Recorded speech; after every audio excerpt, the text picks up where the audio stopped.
Well, hello, everybody.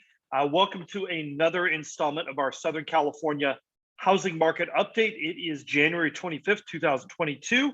My name is Stephen Meade with Domicile real estate for people who love houses.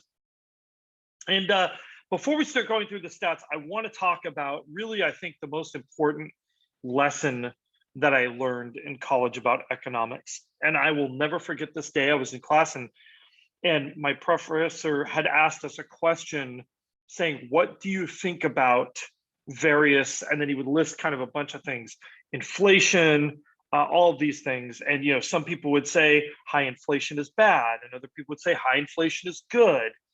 Some people would say the Fed raising rates was good. Some people would say it's bad. So we would talk about the currency. And so he went through this for a couple minutes and he turned and he said, "You're all wrong."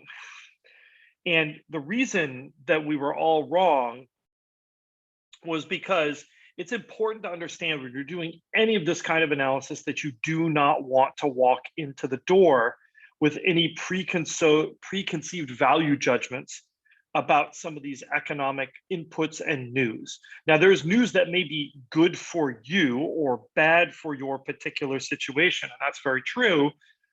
But coming into this understanding that all this means is that there is a change that comes and there are consequences as a result of that change. And if you can do that, it means you can insulate yourself against the risk, but it also means you could take advantage of opportunities. And if you come in with a preconceived notion that a higher inflation environment is good or bad, that really isn't going to serve you, and it's going to cloud your judgment and your ability to insulate yourself from risk and also take advantage of opportunities. And just to give you an advantage or an example, most people think that in general, inflation is bad. But I would argue there's a particular group of people that are especially helped by higher inflation.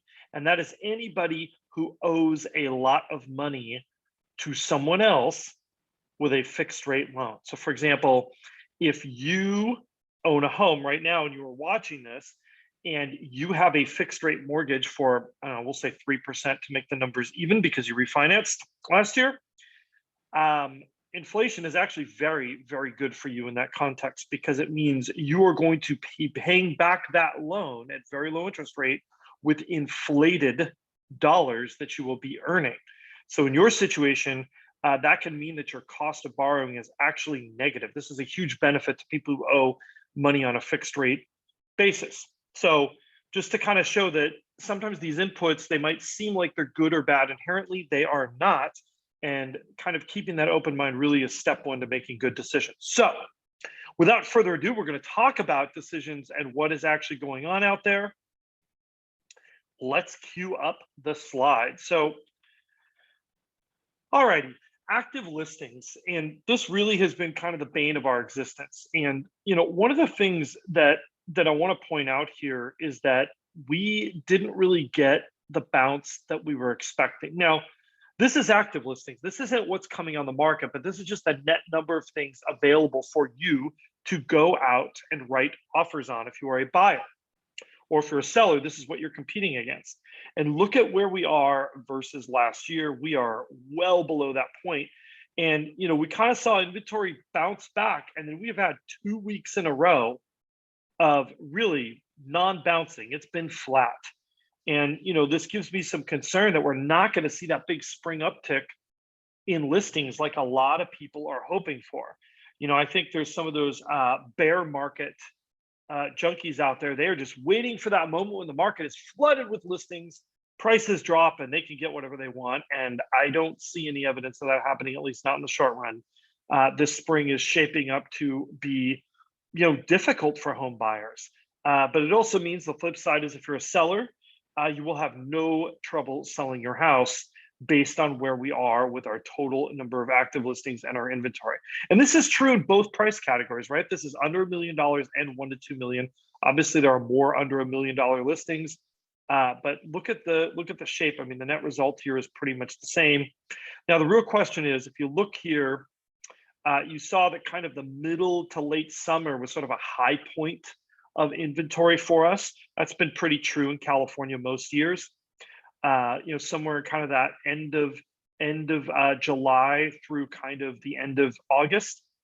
I'm really curious to see what our high point for inventory is going to be in that summer low point there. Now, if we look at new listings, right, this is kind of interesting because again, I'm referencing this back to last year, and what I find fascinating personally is that the $1 to $2 million market is different than the under $1 million market. So look at here in the blue line, and again, this is for Los Angeles and Orange counties. You see the shoot up of new listings, right? Like right around the turn of the year or New Year's is sort of that low point of listings hitting the market. Okay, we understand that. New listings shoot up, and look, this curve is already tapering off, right? And look at where we were last year when this taper started to happen around the same time. We were getting 3,000 new listings a day under $1 million, or 3,000 new listings every 2 weeks. What are we getting right now? We're getting 2,400 maybe. We are down over 20% on that. And it's not just the level of listings that's down, but it's that rate of new listings coming to market. Now, what's fascinating to me, though, is that's not the case in 1 to 2 million. That market has fundamentally different buyers in it. It makes me wonder, why are more of these sellers why are they more likely to put their homes on the market, and we're basically hitting the same level as we were last year? Now, what's the flip side? We got new listings coming to the market. What is happening to demand? I think demand is very, very important. And you are going to see something interesting here. If you look at our demand for our 1 to 2 million, that is actually almost about where we were last year. Now, if you look at our demand for under 1 million, this is new homes that have gone under contract, you see it is trailing behind significantly where we were, at this point last year, right? And here's my take. Here's what I think is happening. I think we are so supply constricted at this point that it is drastically limiting the new homes going into escrow. And that if we had more homes on the market, we would see this number going higher, right? We would see that. We also have what's called the trailing effect. I've talked about that in the past, but that's where I'm seeing this kind of lack of this isn't rising quite as fast. But you'll see it hasn't turned a corner yet. It's still heading in an upward manner.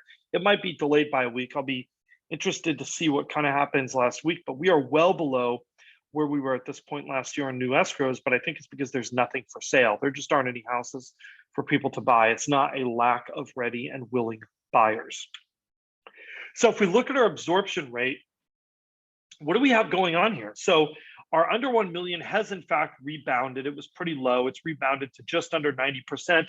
Remember, that's kind of our marker of sort of a hyper competitive market if we're using our absorption rate. Our under or our 1 to 2 million category, that has also jumped back up to maybe a little bit just under 80%. That's really about where we were before. We're also not really that far off here for our under 1 million. Like I said, what I'm seeing in my prediction here is that I think what's going on is that we are so limited in the number of available homes that it's really sucking out the number of people that can go under contract. There's no built up inventory that buyers can go back to. There's no houses from 4 weeks ago that haven't sold. There's just really not a lot of that on the market right now.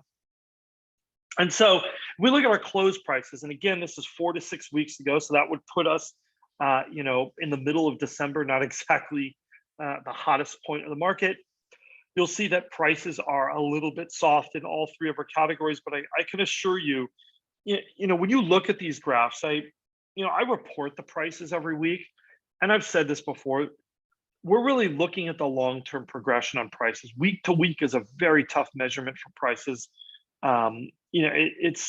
I wouldn't necessarily go by that. We're already looking back 4 to 6 weeks. So, how useful is that to you today?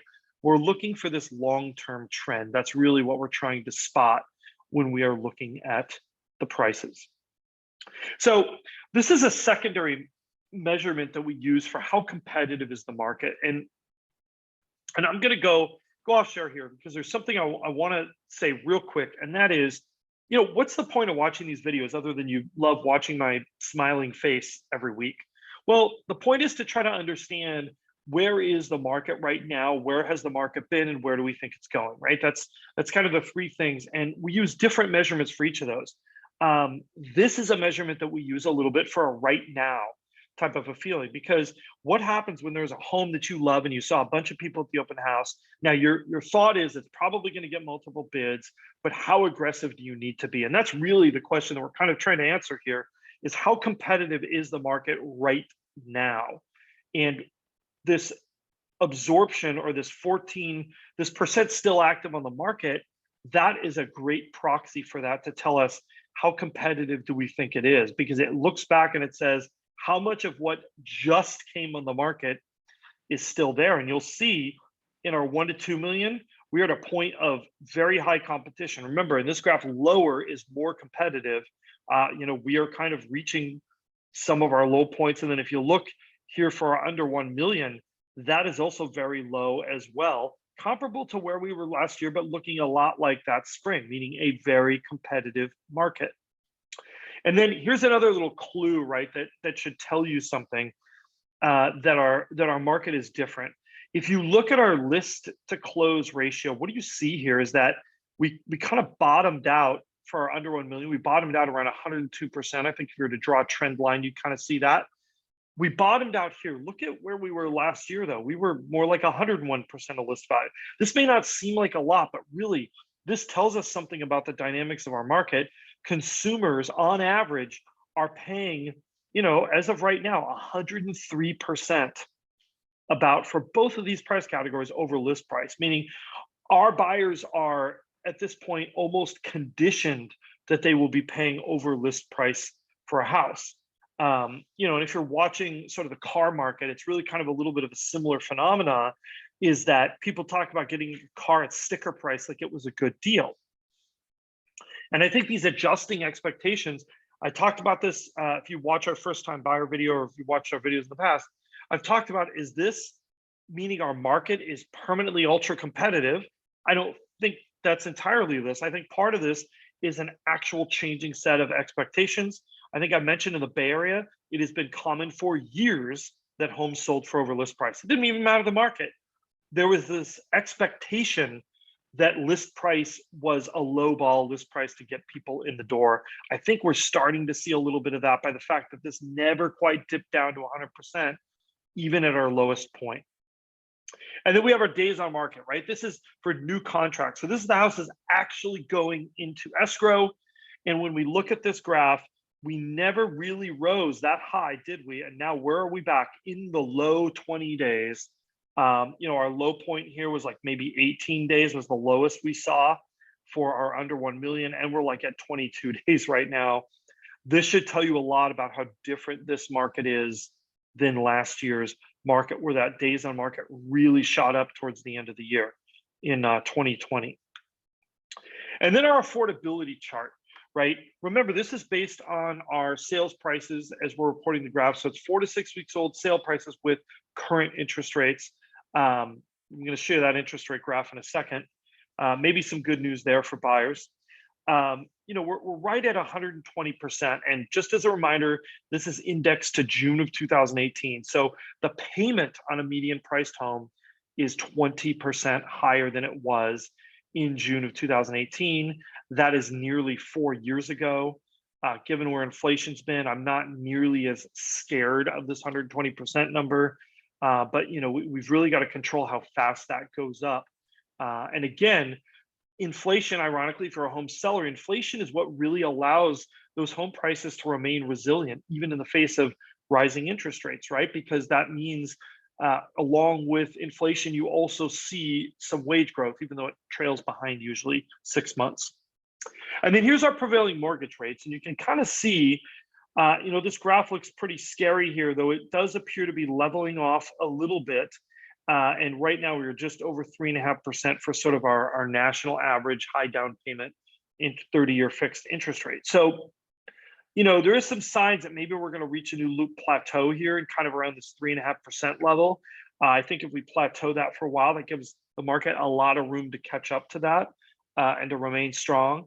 But, really the biggest thing that's going on is we just have such a lack of inventory here in LA and Orange counties that, that makes the market competitive. Really, that's a pretty strong force.